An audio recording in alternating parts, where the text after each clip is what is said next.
Assalamualaikum warahmatullahi wabarakatuh. Innal hamdalillah salatan wa salaman ala Rasulillah. Asyhadu an la ilaha illallah wahdahu la syarikalah wa asyhadu anna Muhammadan 'abduhu wa rasuluhu la nabiyya ba'dah. Allahumma shalli ala sayyidina Muhammad wa ala alihi wa ashabihi wa mawalah. Amma ba'du. Ketua pengurus beserta seluruh pengurus, para pembina, para penasihat, orang tua kami, Bapak RW, RT, Ketua Majelis Taklim, seluruh ibu dan bapak yang tak bisa disebutkan satu persatu. Hadirin wal hadirat sidang jamaah subuh rahimakumullah, tamu-tamu Allah yang mulia, insyaallah senantiasa dimuliakan Allah Subhanahu wa taala. Amin ya rabbal alamin. Serta imam kita yang kita cintai, mudah-mudahan beliau sehat selalu. Amin ya rabbal alamin. Ibu dan bapak rahimakumullah, pagi ini kita akan mengkaji tentang sebuah hadis. Bismillahirrahmanirrahim. Al-jannatu, syurga itu kata Nabi, mushtaqatun ila arba'ati nafar, merindukan kehadiran 4 macam golongan manusia. Di saat sebahagian besar orang tentunya rindu masuk syurga, tapi 4 macam golongan manusia ini justru mereka yang dirindukan kehadirannya oleh syurga. Kita berusaha dan berdoa agar masuk syurga. Makanya ada doa, Allahumma inna nas'aluka ridhaka wal jannah wa na'udzubika min sakhatika wan nar. Minta masuk syurga, terhindar dari api neraka. Namun ada 4 golongan justru mereka ini dirindukan kehadirannya oleh syurga. Mudah-mudahan kita salah satu orang yang dirindukan oleh syurga itu. Amin ya rabbal alamin. Siapa saja orang-orang yang dirindukan oleh syurga itu, ibu dan bapak rahimakumullah? Pertama, kata Nabi SAW, talil Quran, orang yang hatinya, lisannya, fikirannya senantiasa terpaut kepada kitab suci Al-Quran. Tiada hari tanpa membaca Al-Quran, tiada hari tanpa mengkaji Al-Quran, tiada hari tanpa mengkhatamkan Al-Quran, paling tidak menyambung satu bacaan Quran ke bacaan Quran selanjutnya. Tiada hari yang terlewatkan tanpa dia mentadabburkan Al-Quran. Ada sesuatu yang hilang dalam hidupnya kalau dia tidak bisa membaca Al-Quran. Hatinya sudah terpaut kepada kitab suci Al-Quran. Maka ibu dan bapak yang hobi membaca Al-Quran, mudah-mudahan insyaAllah termasuk salah satu golongan yang paling dirindukan syurga. Amin ya rabbal alamin. Jadi ibu dan bapak, membaca Quran ini semuanya hanya untung. Hobi saja kita melaksanakannya, ibu dan bapak rahimakumullah, dengan hobi itulah syurga merindukan kita. Kita rutinkan membacanya, yang ada itu hanya pahala, pahala, pahala dan pahala. Tidak pun lancar kita membacanya, sudah dijamin oleh Rasulullah SAW, falahum ajrani. Tak lancar membacanya, falahum ajrani, 2 pahalanya. Pertama, pahala membaca, yang kedua pahala mau memperbaiki bacaan yang salah. 2 pahala. Bagaimana kalau nak mendapatkan pahala lebih, Pak Ustaz? Perbaiki bacaan. Siapa yang sudah baik bacaan Qur'annya, yang sudah lancar bacaan Qur'annya, 1 huruf tidak lagi dinilai 2 pahala, tapi setiap hurufnya dinilai 10 pahala. Aku, kata Nabi, tidak menyebut alif lam mim itu 1 huruf, tapi terpisah ketiga-tiganya. Alifnya 1 huruf, lamnya 1 huruf, mimnya 1 huruf. Jadi alif lam mim 3 huruf. Berarti kalau masing-masing 10 pahala, alif lam mim pahalanya 30. Masya Allah, hanya alif lam mim. Kalau mau dapat pahala lebih lagi Pak Ustaz, macam mana caranya? Kata Sayyidina Ali bin Abi Thalib, bacalah Al-Quran dalam keadaan sedang berwudu. Siapa baca Quran dalam keadaan berwudu, maka satu hurufnya dinilai 25 pahala. Alifnya 25, lamnya 25, mimnya 25. Alif lam mim 75. Masya Allah. Mau lebih lagi pahalanya, kata Sayyidina Ali bin Abi Thalib, bacalah olehmu Al-Quran dalam keadaan solat. Dalam keadaan solat. Satu hurufnya dikalikan 50. Alifnya 50, lamnya 50, mimnya 50. Alif lam mim 150. Mau lagi dapat pahala yang lebih besar, bacalah Al-Quran dalam keadaan sedang berpuasa atau sedang dalam keadaan bulan suci Ramadan. Seluruh amal ibadah umat manusia dilipat gandakan pahalanya. Amal ibadah sunat sama dengan amal ibadah fardu. Amal ibadah fardu paling tidak dikalikan minimal 70 sampai 700 kali lipat. Maka kalau dia baca Quran dalam keadaan 50 pahalanya per huruf, alif lam mim menjadi 150 kali lagi 70. Masya Allah. Itu hanya terjadi pada bulan suci Ramadan. Itulah kata Nabi, li'annal hasanata fihi mujtami'ah. Inilah bulan yang seluruh kebaikan umat manusia dilipat gandakan pahalanya oleh Allah Subhanahu wa ta'ala. Maka ibu dan bapak rahimakumullah, berlomba-lomba kita membaca Al-Quran. Nabi SAW membaca Quran selama bulan Ramadan sangatlah banyak. Solat sunat tarawih Nabi, rakaat pertama Nabi membaca surah Al-Baqarah. Rakaat yang kedua Nabi membaca surah Ali Imran. Ketika di penghujung surah Ali Imran, sahabat siap-siap untuk rukuk. Rupanya Nabi lanjut surah An-Nisa. Kalau mulai malam besok dipraktekkan Pak Imam macam itu, macam mana agak-agaknya itu? Jadi ibu dan bapak rahimakumullah, hanya 2 rakaat selesai 3 surah panjang. Masya Allah. Maka selesai Nabi Muhammad 2 rakaat yang pertama itu, Nabi lama beristirahatnya.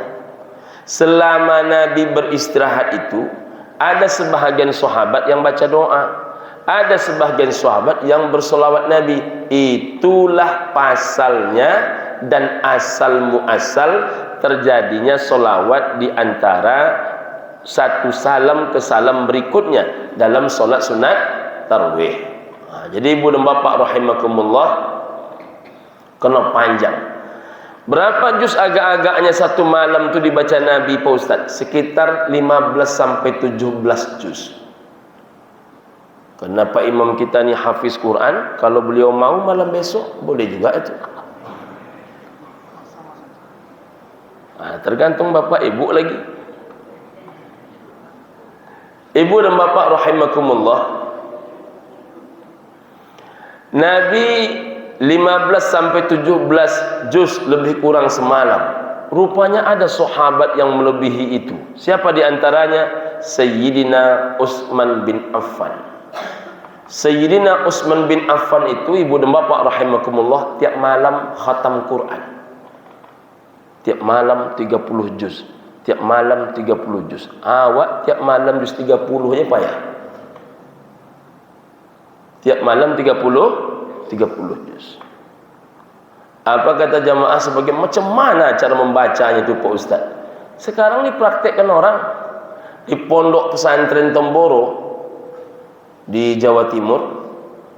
Ada seorang anak muda menjadi imam. Setiap malam 30 juz. Habis solat isya, Assalamualaikum, Assalamualaikum, tak lama kemudian tegak balik, langsung solat sunat tarawih. Itu dimulai ba'da isya, baru selesai menjelang sahur. Ini kalau nengok wajah jamaah Masjid Ar-Rahim ni, can taluk je nampak-nampaknya. Jadi ibu dan bapak rahimakumullah, 30 juz ditemboro setiap malam. Masya Allah. Ibu dan bapak rahimakumullah, bapak ibu yang sudah terbiasa membaca, tingkatkan tahsin Quran. Yang sudah mulai tahsin, ayo belajar terjemah Al-Quran. Yang sudah mulai belajar terjemah, ayo tadabbur ataupun tafsir Al-Quran. Pelajari terus, pelajari terus, pelajari terus. Saya kemarin lama termenung mendengarkan Ustaz Dr. Haji Mustafa Umar menyampaikan, saya kalau mau berceramah itu, kata Ustaz Mustafa Umar, paling tidak saya mesti membaca 12 kitab tafsir. Masya Allah. Mau ceramah itu, beliau membaca dahulu 12 kitab tafsir. Begitu luar biasanya beliau.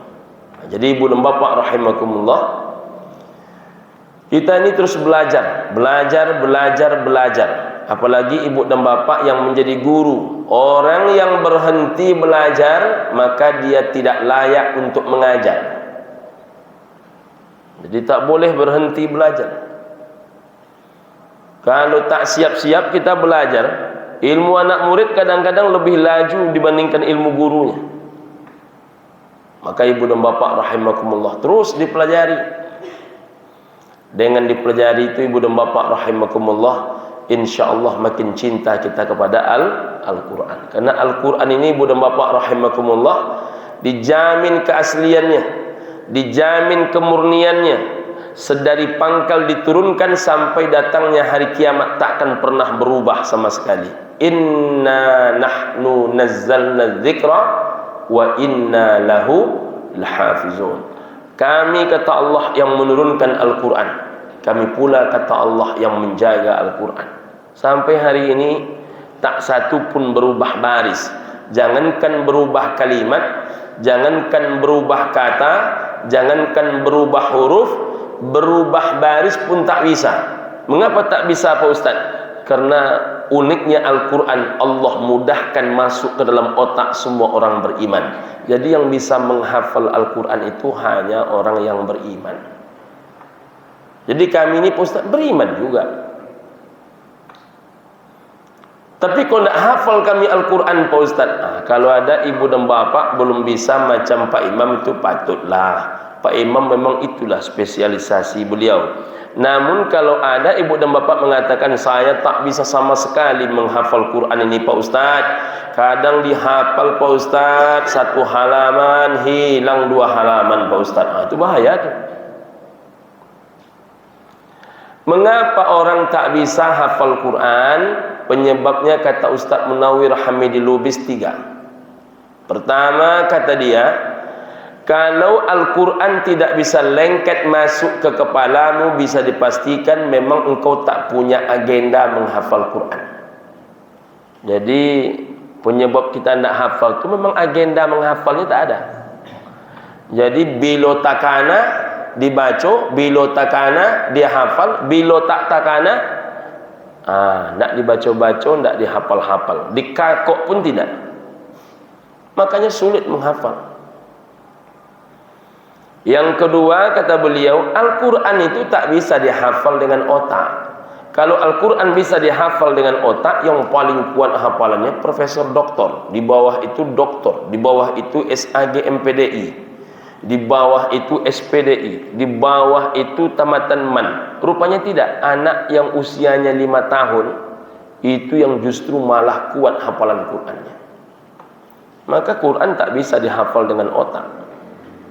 Tapi yang paling menarik itu adalah yang ketiga. Ada Al-Quran itu kata beliau, setengah jam kita menghafalnya, hafal 2 juz, hafal 2 halaman. Ustaz Munawwir Hamidi Lubis itu paling cepat. Di waktu program 40 hari menghafal Quran, beliau hafal Quran dalam 16 hari. 16 hari 30 juz. 16 hari 30 juz.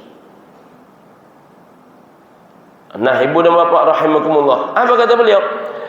Ada ayat itu Buya, kata beliau, setengah jam kita menghafal 2 halaman paling tidak hafal, tapi ada ayat itu sudah 2 hari kita hafal, tak masuk dia ke kepala kita. Kalau ada ayat tak masuk dia ke kepala kita, oleh guru kami disuruh kami istighfar. Kalau istighfar tak mempan, disuruh ambil wuduk lagi, disuruh solat sunat taubat. Mengapa demikian? Kalau ada ayat tak bisa masuk ke dalam otak dan ke dalam jiwa kita, itu pertanda ayat itu melantun dengan badan kita itu. Dia bermasalah dengan jiwa kita. Yang bermasalah itu bukan ayatnya, tapi penampung ayat tadi bermasalah. Melawan ayat itu masuk ke dalam diri dia. Jangan-jangan coba baca terjemahannya, kata dia. Baca terjemahannya, maka engkau akan menemukan jawaban. Biasanya ayat yang tidak bisa dihafal itu adalah ayat yang di dalam ayat itu isinya masalah dirimu.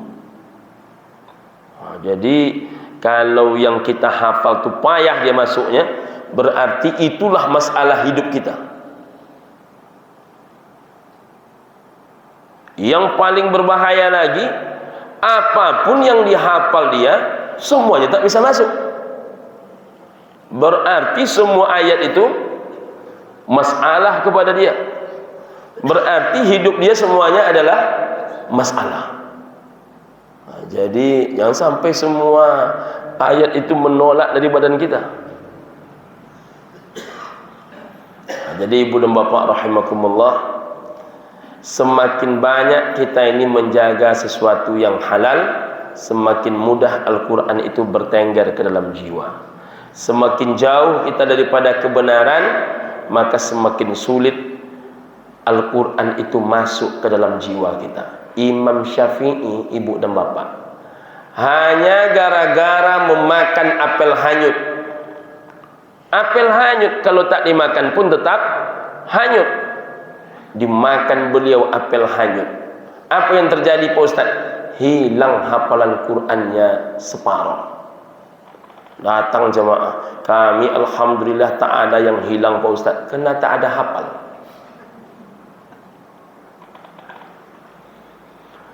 Kalau memakan apel hanyut saja bisa hilang hafalan Quran separuh, apalagi menerima uang sogok caleg.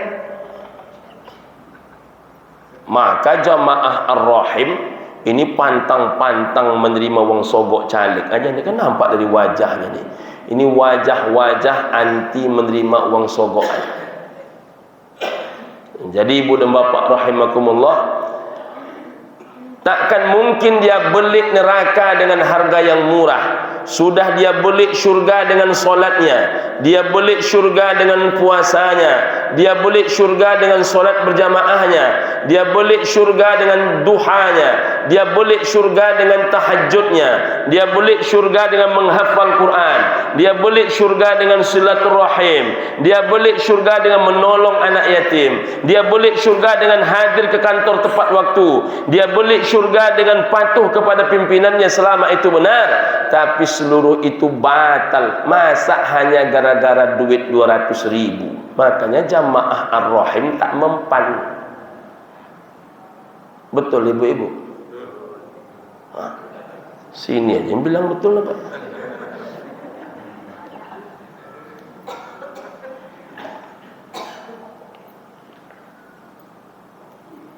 Makanya orang-orang yang berani menolak uang-uang caleg itu kalau tidak bertauhid tak bisa Pak. Kalau tak bertauhid, tak mengakar tauhid itu, oh tak bisa Pak. Walaupun dia rajin ke masjid, walaupun dia solat berjamaah, masa dia beli laknat Allah hanya dengan 200.000 perak? La'anallah, dilaknat oleh Allah. Dibeliknya neraka, ar-rashi wal murtashi finnar, yang menyogok dan yang kena sogok dua-duanya neraka. Bukan hanya yang menyogok dan yang kena sogok, perantaranya tukang bagi. Di tempat lain itu tukang bagi juga ada. Masya Allah. Itulah gunanya orang mengaji macam jamaah Ar-Rahim ini. Perlu kekuatan iman lebih daripada kekuatan mental. Orang bermental belum tentu beriman, tapi orang bila beriman pasti dia bermental. Orang beriman ini jelas perkataannya dalam halal dan haram. Maka doa dia, Allahumma arinal haqqa haqqa warzuqna ittiba'ah wa arinal batila batila warzuqna ijtinabah. Ya Allah, tengokkanlah kepada kami yang hak itu adalah hak, berikan kekuatan kepada kami untuk mampu mengikutinya. Tunjukkan pula kepada kami yang batil itu batil, berikan kekuatan kepada kami untuk mampu menjauhinya. Jadi itu prinsip hidup. Saya selalu sampaikan di mana-mana, value, nilai diri. Nilai diri itu pangkalnya, hulunya mesti keimanan. Satu. Yang kedua, ibu dan bapak rahimakumullah, orang yang paling dirindukan oleh syurga adalah wahafizul lisan. Orang yang pandai menjaga lisan.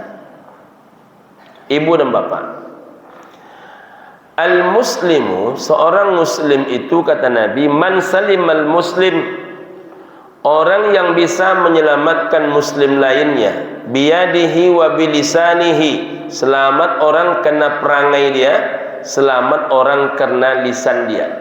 Banyak orang hari ini perangai dia selamat, lidah dia tak selamat.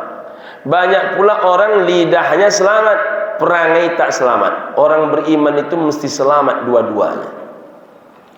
Mulut ini gambaran isi perut, mulut ini gambaran isi jiwa, mulut ini gambaran isi hati.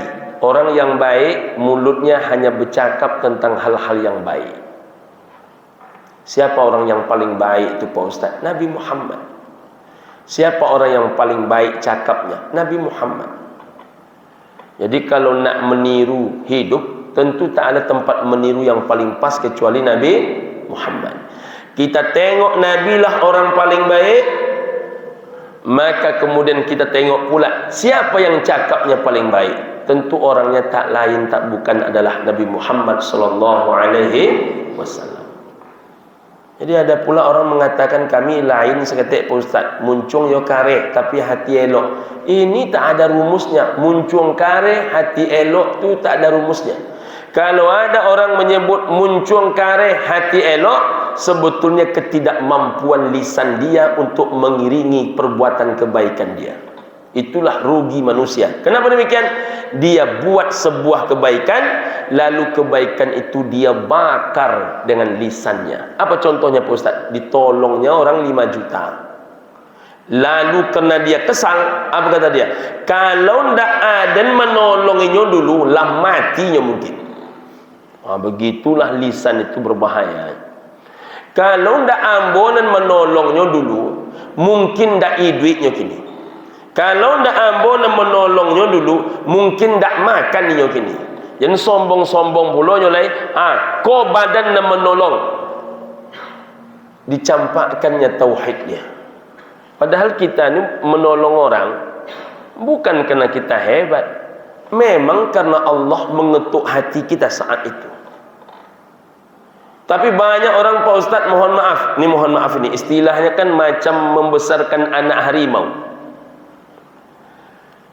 Kalau ibu dan bapa mau membuka mata kita ini secara luas, maka sebetulnya sesalah-salahnya manusia kepada kita, coba tengok perangai kita kepada Allah. Berapa nikmat Allah setiap saat, berapa dosa yang kita angkat setiap saat, berapa curahan nikmat yang diturunkan, berapa banyak kemaksiatan yang kita angkatkan. Setiap saat itu terjadi. Setiap saat. Allah sehatkan badan, digunakannya badannya itu untuk perbuatan kemaksiatan. Allah kasih dia umur, dia gunakan umurnya itu untuk menyombongkan badan. Awak Pak Ustaz, kata dia, umur boleh 70 tapi badan sombong dia. Dia kira umurnya 70, badannya sehat, itu hebat dia. Padahal hebat siapa? Hebatnya Allah. Nikmat Allah kepada dia dirampasnya dalam bentuk kesombongan. Apa kata Allah Subhanahu wa taala dalam sebuah hadis qudsi? Sesungguhnya kesombongan itu adalah pakaianku, sesungguhnya keagungan itu adalah sarungku. Siapa yang merampasnya daripada diriku, aku campakkan mereka semua, kata Allah, ke dalam api neraka Jahannam. Dikasih sehat, menyombongkan diri. Dikasih umur yang panjang, menyombongkan diri. Dikasih istri solehah, dia anggap tu kena hebat diri dia. Bini kau, coba tengok bini ambo, memang sampai ke patuh. Padahal dia tak pernah mendidik istri dia. Mengapa istrinya baik? Memang Allah sedang memberikan dia nikmat berupa seorang istri yang solehah. Berapa banyak orang lain terjaga amalnya, tapi istrinya pelawan. Begitu juga dengan seorang perempuan, diberikan suami penyayang kepada dia, bukan karena dia hebat. Maka ibu-ibu kalau dipuji orang, saya tengok suami ibu tu sayang betul sama ibu. Alhamdulillah, pemberian Allah Ta'ala. Jangan ibu bilang pula, ya suami kau tergantung awak. Betapa hebat Asyah, suaminya Fir'aun. Tak dapat apa kata kita. Berapa banyak orang-orang baik ketemu dengan pasangan hidup yang menjadi cobaan hidup dalam dirinya. Tapi semuanya sekufu Pak Ustaz. Secara umum dia sekufu. Tapi dalam hidup ini ujian bisa datang dari berbagai sisi. Termasuk sisi itu berupa suami, berupa istri, berupa anak, berupa orang tua, berupa siapapun adanya dia. Dikasih kepintaran, mengecoh orang kerjanya. Ada orang dengan pintarnya mengecoh orang. Mohon maaf ini, orang bila tak berilmu mengecoh orang, itu tidak parah betul akibatnya. Tapi kalau orang pintar mengecoh orang, itu habis negeri dibuatnya. Dikasih amanah, di tangan dia, diketok palu dia, ditentukan benar dan salah. Kalau orang itu amanah, maka dengan itulah lahan syurganya. Kalau dia tidak amanah, disitulah jalan dia menolong keluarga dia, disitulah jalan dia untuk menolong kerabat dia, disitulah jalan dia untuk menegakkan benang yang basah. Jadi semua tergantung kita. Jadi ibu dan bapak rahimakumullah, kembali kepada lisan, pandai-pandai menjaga lisan.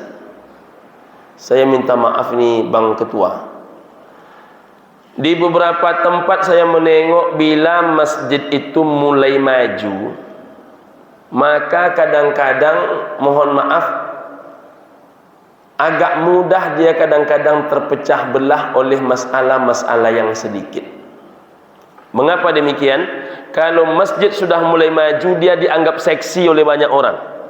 Ini nak menjadi ketua, ini nak menjadi ketua, ini nak menjadi ketua, ini nak menjadi ketua. Ini nak mengkritik, ini nak menyalahkan, ini nak menyalahkan, ini nak membela, ini nak menjatuhkan. Itu tak satu dua terjadi di tempat lain. Ada antar sesama pengurus masjid, ada antar RW dan pengurus masjid, ada antara imam dan pengurus masjid, ada antara tokoh dengan pengurus masjid. Saya heran kok setelah maju pula kita macam itu. Datanglah saya diundang ceramah di salah satu masjid. Sampai di situ berbisiklah pengurus masjid, Pak Ustaz, tolong sampaikan tentang nilai kebersamaan. Ada apa Pak? Di Siko kami pacah ampe Pak Ustaz. Orang pacah duo, ya pacah ampe. Pacah ampe macam mana nih? Di sini Pak Ustaz ada kelompok ketua, ada kelompok Pak RT, ada kelompok pemuda, ada kelompok ketua majelis taklim. Ketua majelis taklim ada pula kelompoknya. Macam itu betul. Orang setelah kuat ini semakin kuat. Cari titik di mana jumpa, bukan titik di mana berpisah. Ditemukan lisan untuk mencari kata sepakat, bukan lisan untuk saling mempergunjingkan. Tidak cocok dipergunjingkan di belakang. Kita ini tak bisa menemukan orang sempurna, karena kita juga bukan orang sempurna. Idza tamma syai'an bada'ayan kusuhu, apabila sudah baik sesuatu maka yang nampak itu adalah buruknya. Makanya banyak orang menyebut, ambo sebenarnya cocok sama Pak Ketua atau Ustaz, cuman ada cik yang ambo tidak cocok. Kalau cuman cik cocok-cocokkan sajalah itu. Kalau saya bang, tidak pernah saya marah, misalnya jemaah mengkritik saya 2 hal.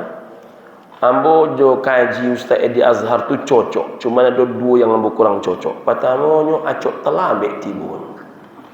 Dan kedua Ustaz Edi Azhar tu ceramahnya sabantai. Kalaupun ada tambahannya, acok lo pengganti tiba. Kalau pengajian malam jarang saya pengganti. Pengajian sore Jumat yang sering pengganti, karena Jumat itu saya kuliah. Ini subuh Kamis lalu saya pulang umrohnya agak mendemam ibu dan bapak. Jadi agak mendemam, ini suara belum maksimal. Sudah siap-siap saya nak ke sini, tapi rasa-rasanya tak mungkin. Saya telepon Ustaz Musir. Di mana posisi cu?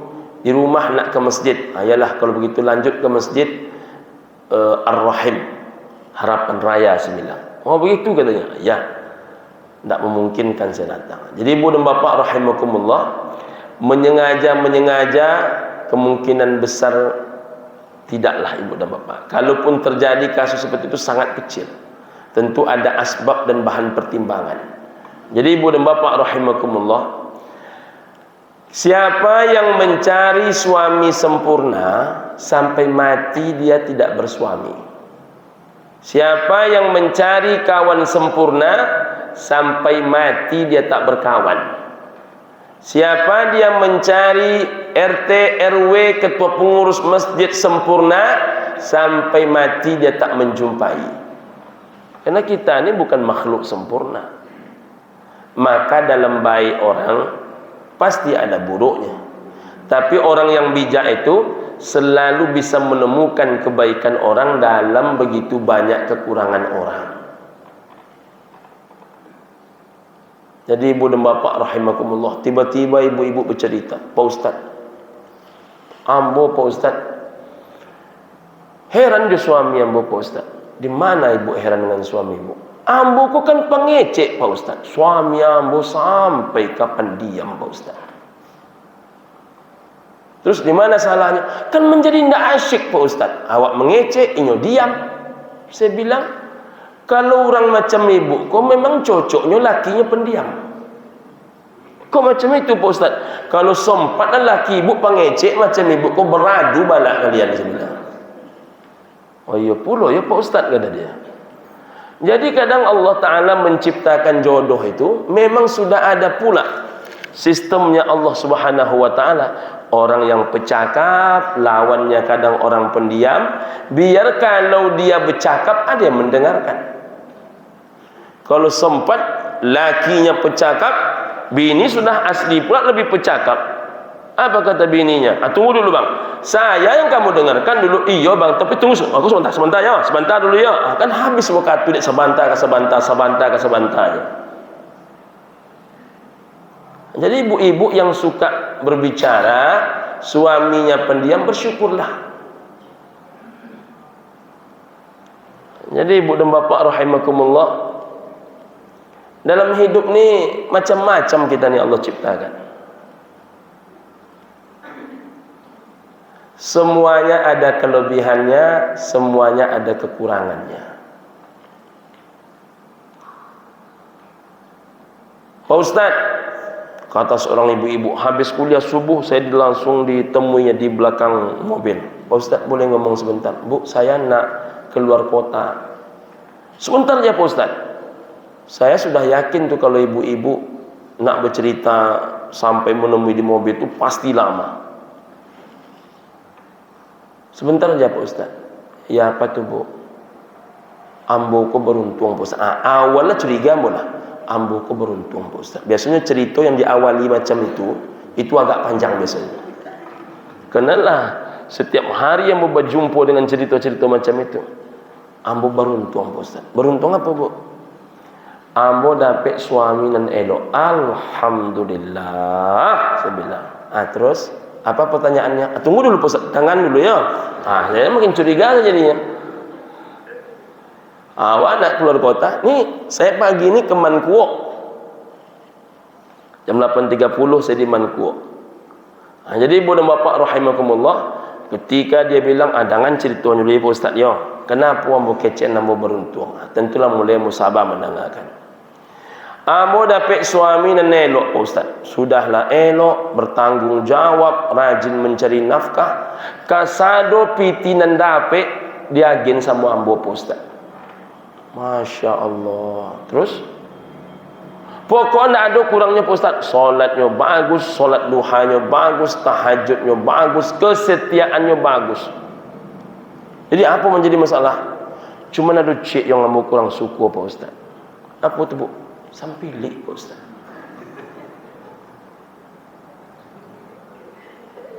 Jadi ada juga yang kurang lagi.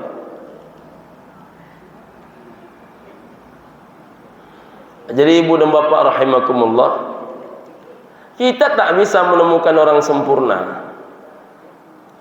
Ada kadang suami itu, Pak Ustaz, saya ini Pak Ustaz dapat suami yang gila kerja, kerja ke kerja, kerja ke kerja, kerja ke kerja. Yang dia tahu cuman duit. Keluarga nomor 2 Pak Ustaz. Maksud ibu keluarga nomor 2 macam mana? Pokoknya suami ambo tu pusat sampai kepada gilo kerajo. Kerajo saja kerajonya.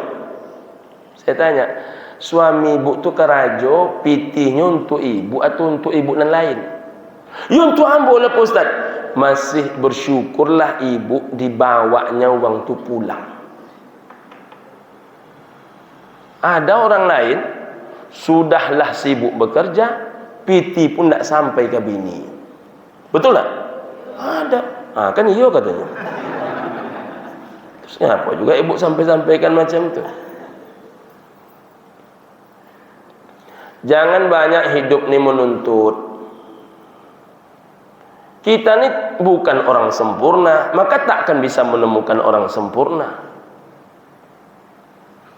Suami rajin bakarajo, tentu akibatnya kadang-kadang ibu dan bapak rahimakumullah waktunya kurang. Suami kalau hendak dapat suami yang waktunya banyak, cari suami yang tak banyak kerajonya. Aduh suami kau saking sayang ke bininya, tak namunnya bakarajo, menengok bini tiap hari. Sakit juga pada ibu di biaknya. Jadi memang dalam hidup ini ada kelebihan, ada kekurangan. Dulu anak tinggal dengan ibu, maka tiap hari berjumpa.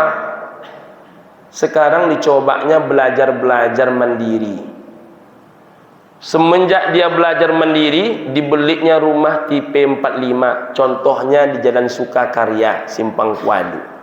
Semenjak dia beli rumah ni, tak serajin dulu dia datang.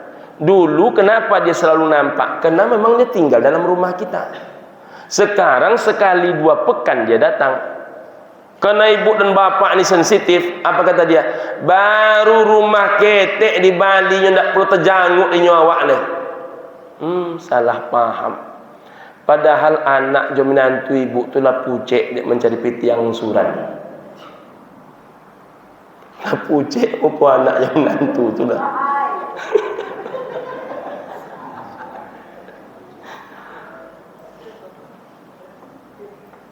Ya Bu, lah pucek mukanya lah.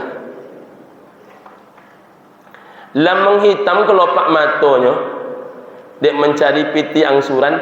6 mintuo salah paham jo. Dikira mintuo ko sombong gara-gara membali rumah tipe ampek 5. Bukan deknya sombong, lah pucek muka kawan mencari piti angsuran. Maka ndak hanya bekerja di kantor. Mohon maaf, kadang dia mencoba pula ojol. Apa yang nampak yang penting jadi duit. Untuk siapa? Untuk anak ibu juga. Jadi ibu lo banyak mengecek. Minantu orang lain bu ndak namuh disuruh bekerja. Ada ndak? Minantu orang ndak namuh disuruh bekerja. Piti anak ibu dihabiskannya. Minantu ibu bekerja sampai pucek. Sampai pucek. Apa yang ibu-ibu komplain kan?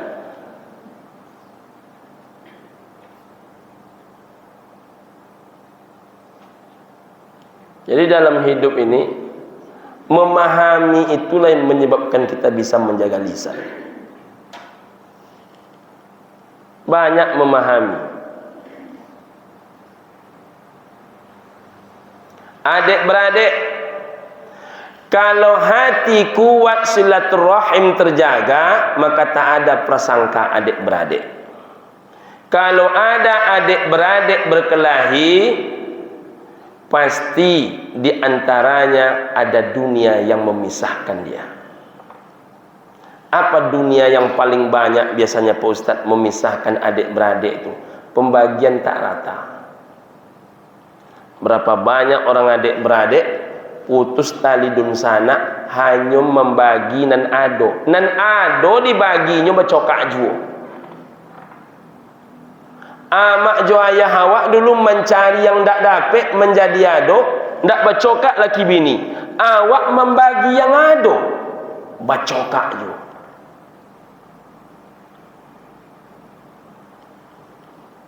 Jangan ada ibu dan bapak berkelahi adik-beradik gara-gara harta warisan.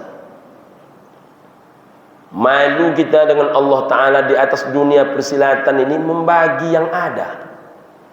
Tapi orang Islam ini banyak yang lihai, kali mengkali, nambah menambah, kurang mengurang, tapi tak pandai dia bagi membagi. Kalau kajinya sudah bagi membagi, entah kenapa tiba-tiba ini agak banyak dapat, ini agak kurang dapat. Kok bisa semacam itu?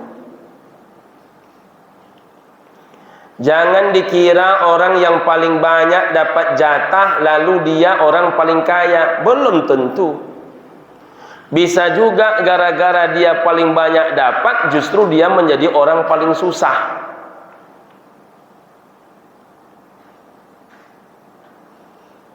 Maka ndak usah berkelahi gara-gara harta warisan itu.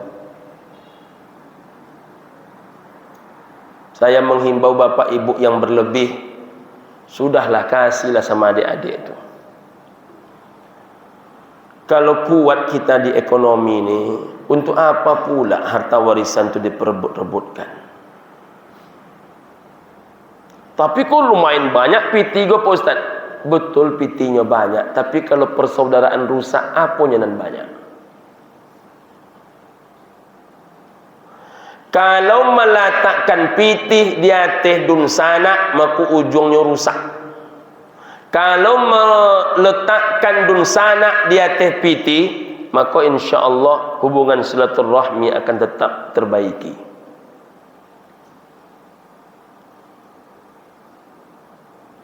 Ini ada pakai kubu Panam, kubu Bukit Raya.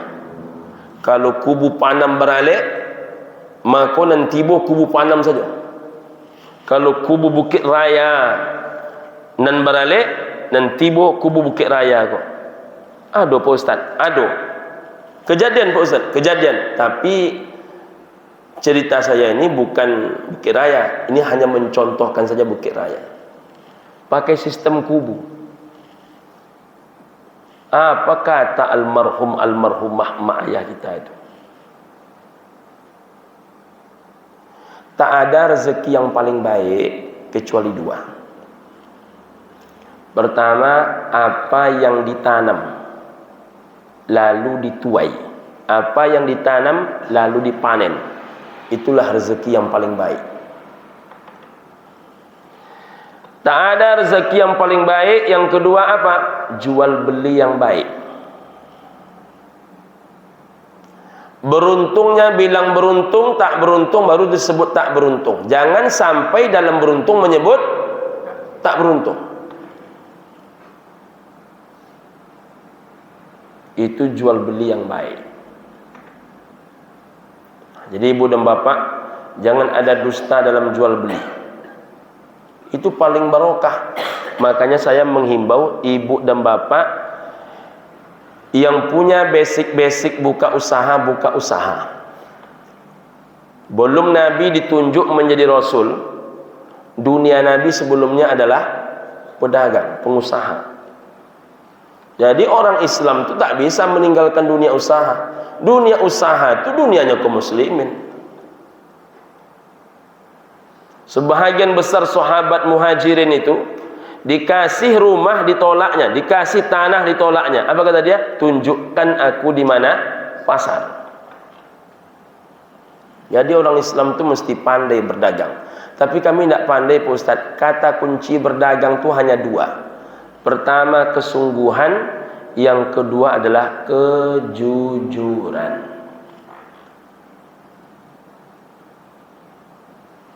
Kita ini banyak yang sungguh tapi tak jujur. Selagi orang tu masih bisa mendapatkan untung gadang, walaupun baduto di bueknya, dia tak tahu konsumen hari ini itu konsumen di masa depan. Makanya kita di usaha kuliner yang baru itu, Bang Zaidil punya filosofi. Kita tak takut orang tak datang. Yang kita cemaskan adalah orang yang sudah datang tapi tak mau datang lagi. Jadi kalau orang belum datang, kita buat sebuah kesimpulan hanya karena dia belum tahu. Tapi kalau orang sudah datang tak datang lagi, itu masalah itu. Di travel juga begitu komitmen yang kita buat. Maka ibu dan bapak rahimakumullah, buka semua kebaikan, biarlah urusan jalan Allah menentukan. Jangan kita kaji-kaji rezeki orang. Si anu Pak Ustaz ndak jaleh bana usahanya, pitinya banyak juga. Jangan piti orang dikaji. Mengapa awak menganggap orang banyak pitihnya, orang banyak rezakinya? Karena awak acok menengok dunia kok kateh. Mestinya yang ditengok kateh kok akhirat. Amal tengok kateh, dunia tengok ke bawah. Maka kita akan menjadi hamba yang pandai bersyukur. Kalau tidak awak sibuk dek mengurus urusan orang. Inyon tahapo-hapo kerajonya Pak Ustaz jadi kabit juga nampak-nampaknya. Ambo macam itu. Mungkin ada pertimbangan pimpinan yang tak ada pada kita. Maka sebijak-bijak manusia itu habis waktunya mengevaluasi dirinya hingga tak sempat mengkaji kekurangan orang. Dia tak pintar Pak Ustaz, kok dia yang dipilih? Saya yang paling pintar di sini. Saya ini doktor nih Pak Ustaz. Ingat ibu dan bapak, kadang kalau terlalu pintar betul pula kita tengokkan pula taring kita di antara orang, itu yang membuat orang tak respect kepada kita. Sepintar-pintar apapun kita, kalau masih menjadi bawahan orang, sekali bawahan, tetap bawahan. Jangan pula awak mentang-mentang DS3, kerajonnya mengkritik pimpinan. Perusahaan-perusahaan orang, kerajonnya mengkritik pimpinan. Tentu dilapihnya langsung. Bapak ibu yang punya usaha pasti bisa merasakan jauh lebih efektif pekerjaan itu orang yang setia dibandingkan orang pintar. Orang yang setia itu dia bisa melakukan hal di luar perkiraan kita. Tapi orang pintar belum tentu bisa melakukan hal yang biasa menurut kita. Makanya manusia pandai itu beraneka ragam. Ada yang pandai, ada yang pandai-pandai, ada yang memandai-mandai. Yang awak ragukan tu yang memandai-mandai ni. Ibu dan bapa rahimakumullah, dua itulah kaji kita dulu. Ada pertanyaan ibu dan bapa? Alhamdulillah. Inilah yang saya suka dengan Ar-Rahim. Memang saya tengok bang, tingkat kemampuan analisa dan penerimaan kajian Ar-Rahim ini semakin membaik. Dari hari ke hari ini semakin membaik. Alhamdulillah. Kalau begitu, itulah dulu yang dapat disampaikan. Mudah-mudahan ada keberkahan. Terima kasih atas segala perhatian. Entah sudah saya sampaikan, entah belum, ibu dan bapak.